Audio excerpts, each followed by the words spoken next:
अस्सलाम वालेकुम। सबसे पहले आपको इस शब कदर की रात आप सभी को मुबारक हो। और हम आज कुरान के थोड़े से छोटे छोटे पॉइंट्स को आज जानते हैं। थोड़े पॉइंट्स, ज़्यादा नहीं, तीन चार या दो तीन पॉइंट्स को ही कवर करेंगे। सबसे पहला हमारा पॉइंट है ऑलवेज़ बी ग्रेटफुल। आपके पास जो कुछ भी है उसमें रब का, उसमें अल्लाह का, उसमें भगवान का, उसमें गॉड का शुक्रिया अदा करना सीखिए। जो आपके पास है, हो सकता है कि किसी के पास नहीं है, तो आपके पास जो भी है सबसे पहले उसका शुक्रगुजार करिए कि हाँ मेरे पास ये चीज़ है। और आपके पास जो नहीं है उसके लिए मेहनत करिए, उसके लिए शिकायत मत करिए कि हाँ ये चीज़ मेरे पास नहीं है। ठीक है। सेकेंड पॉइंट, जो दूसरा पॉइंट हम कवर करने वाले हैं वो दूसरे पॉइंट्स को हम जानते हैं, वो है consider a problem as a opportunity. यानी कि आपके पास कोई भी प्रॉब्लम आती हो उसको एक अपॉर्चुनिटी की तरह देखिए। कुरान शरीफ के अकरा की आयत नंबर 2 और वर्स नंबर 155 में यह बताया गया है कि आपके पास जो भी प्रॉब्लम आती है उसको एक अपॉर्चुनिटी की तरह देखिए। कैसे?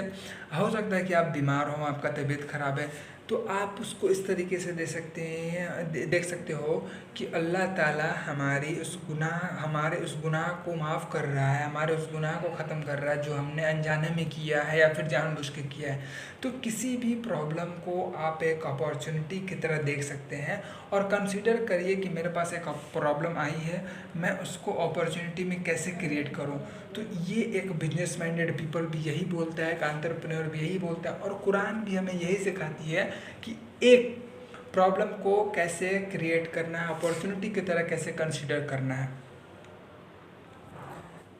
Be kind and promote justice. Simple way में हम समझते हैं कि आपके पास दो ऑप्शन है। अगर आपको कोई हर्ट करता है तो आपके पास ऑप्शन नंबर 1 ये है कि आप उससे बदला लोगे, या फिर उसके बारे में किसी और से शिकायतें करोगे, उसके बारे में बोलोगे, उसके बारे में अच्छा बुरा कहोगे।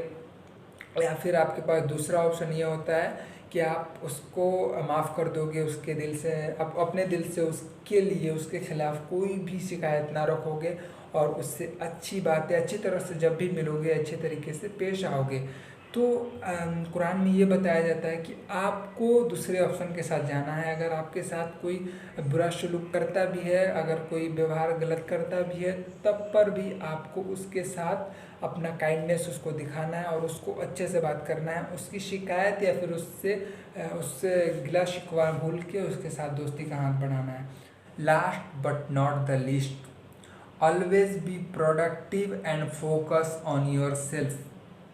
मतलब कि आपको खुद पे काम करने की ज़रूरत है और हमेशा अपने आप को एक सही डायरेक्शन दो, एक अच्छे रास्ते पे चलने की कोशिश करो कि हाँ मैं जिस रास्ते पे चल रहा हूँ उससे किसी को नुकसान ना हो और मैं किसी की हेल्प कर सकूँ। मैं जिस रास्ते पे हूँ, विच एवर कोई भी प्रोफेशन हो सकता है, कोई भी किसी भी तरीके का आप बात ले सकते हैं यहाँ पे।